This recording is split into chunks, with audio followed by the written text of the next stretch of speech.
when I was younger, I was a short boy. But now, as you all can see, by God's grace, I'm a short man. With a little bit of tummy. Right? And I grew up like that. I grew up being shorter than my friends. Right? We were growing together, suddenly I stopped, and then they became together. And and so people started pointing that out to me, and I was very insecure all my life. To the point that I think I was depressed mildly, okay? But I don't look short, that's the grace of God, okay? I will divert a little bit in, I'm so happy with Brother Omega, Brother Boniface, and Brother Robert. If you don't know them, they're also short. When I came for 2016 camp, Bible camp, we had some guests from other church as well. But they were saying, oh, your church members are cute and short, right? Look at Brother Omega and Brother Robert, they were saying, but they didn't mention me. It was as if by God's grace, their eyes were, lensed to see me as not short. But that's God's grace.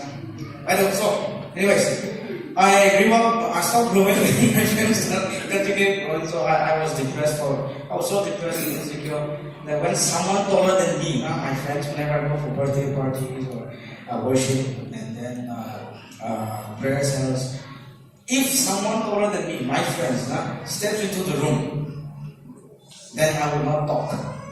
I will not stand up. I will be silent, because he's taller than me. I was depressed like that for, I think, 6 years, maybe longer or shorter. 6 years, I was like that. I would find a way not to be near tall friends, right? And a little bit residue of that is also still today. What happened was in Zeliangrong, we went for that mission trip with Pastor Gaigongmei and Mark. Now, Mark is 6'2", okay? So the Zeliangrong church club pastor called us up in front of 1,000 people and made me stand in front of the 6'2" guy.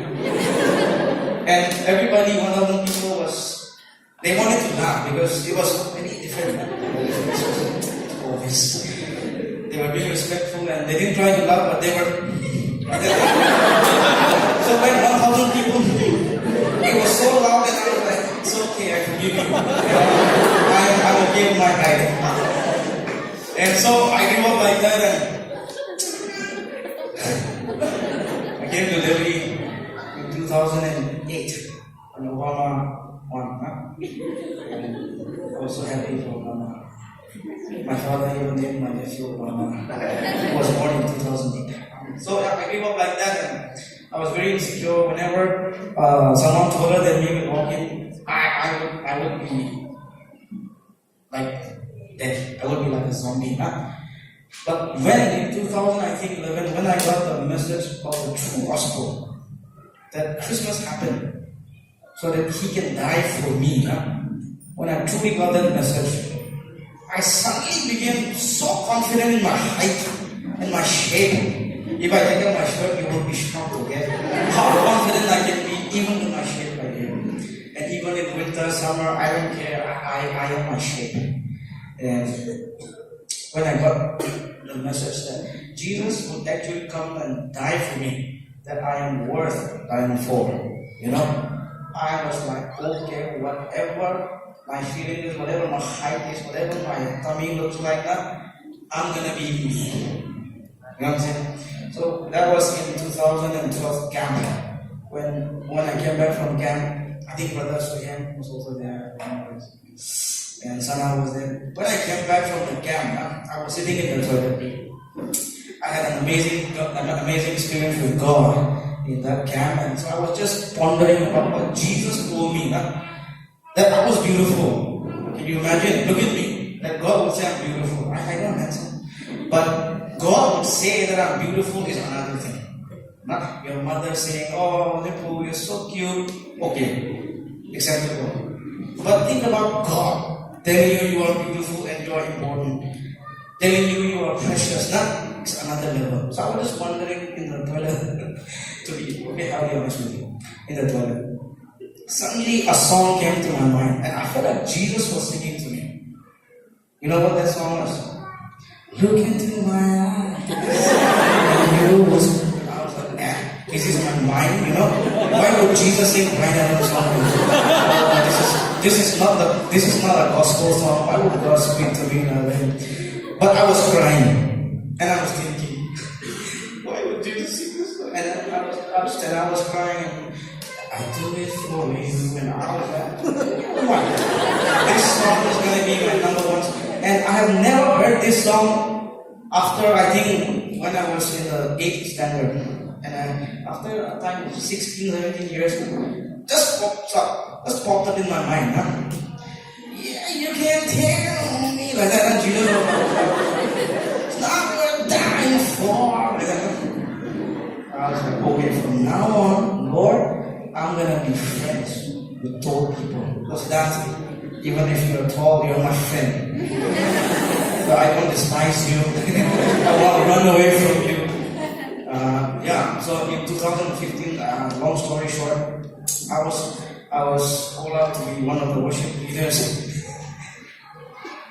I can't be worship leader yet, but God allowed me to be in Rema Middle School. I was there, so I said, you can be a worship leader. And I went into the worship team. Everybody was 5'10", 5'9", 6. I'm going to be the leader of these people. Okay, Lord, I accept. I'm going to lead these people into worship. That night I slept, and then I saw a dream. In the dream, there were these bamboo-like leaves. You know the bamboo leaf that's tall, okay, like slim and very beautiful and tall like this. I saw a bunch of them, and in the front was like a banyan leaf. And God said, "You're the banyan leaf." Okay. Obviously, sure, that's what do you want to say? He said, "You're going to lead people who is even taller than you." And I was so blessed. Thank you, Brother Beck was so taller than me. Everyone in the executive team of ZCFD is taller than me. Maybe except for Brother Omega and Brother Boniface. So I'm so blessed. Yeah, I had a problem with my younger brother growing taller than me also. When he was now my nephew Jenny is almost taller than me. But I'm happy. Right? That is the difference. When my younger brother was growing taller than me, I was depressed. I wanted to hit him, He's growing taller than me. But God delivered me from that. The power of the gospel. That you are the one that God came and died for. Now, when I got, I don't know, it might be wrong. When I got hold of that message, I was set free from. The thing was, I was obsessed, or I was occupied. That is why I couldn't look beyond myself. I am fat. But by the way, I was not fat. Okay? People started declaring over me, you're fat, you're short. That's why maybe I'm like this. Anyway, God delivered me from that, knowing that I am worthy. I am worth dying for. You can't tell me. That song says, it's not worth dying for. Oh, I lie for you. And I said, oh, would you lie for me? No, I won't lie. Just stop listening. Enjoy. Just having conversation. So, I got delivered from that. So today, when Beridaya, my nephew, is almost my height, I am happy. I am glad. I'm happy that he's growing. So I can look beyond myself now. And so, the calling that God has for me. Now, I can easily see it and take it humbly, If I was like before, that I'm too short, I'm too fat, when God gives you, when God gave me anything, I wouldn't be able to take it because I was self-prepared. False humility. Lord, I'm fat. Lord, I'm short. I cannot go to a mirror and learn Bible and stuff like that. But when I got out of myself, I can receive what God has for me. So today, if there's anyone here in this room who is sick or who is too self-obsessed with the thought that you are not enough, that you will never be able to sleep properly because of insomnia and things, whatever, because I had this pain in my back for so long. If the power of the gospel is strong enough for me to be free from insecurity, the same power of the gospel is the answer for you to be delivered from any problem you have today. How many of you say amen with that? Amen. Alright, so beautiful. I love ZCFD. How about you? Yes. And I love all the people who's not from ZCFD also. Okay, I just love you guys. I don't know why. Maybe the Christmas spirit is here, huh? Are you guys ready? Yes. But that's the testimony. I want to encourage you. Be free. Be confident, not in yourself, but in the finished work of the cross. Amen?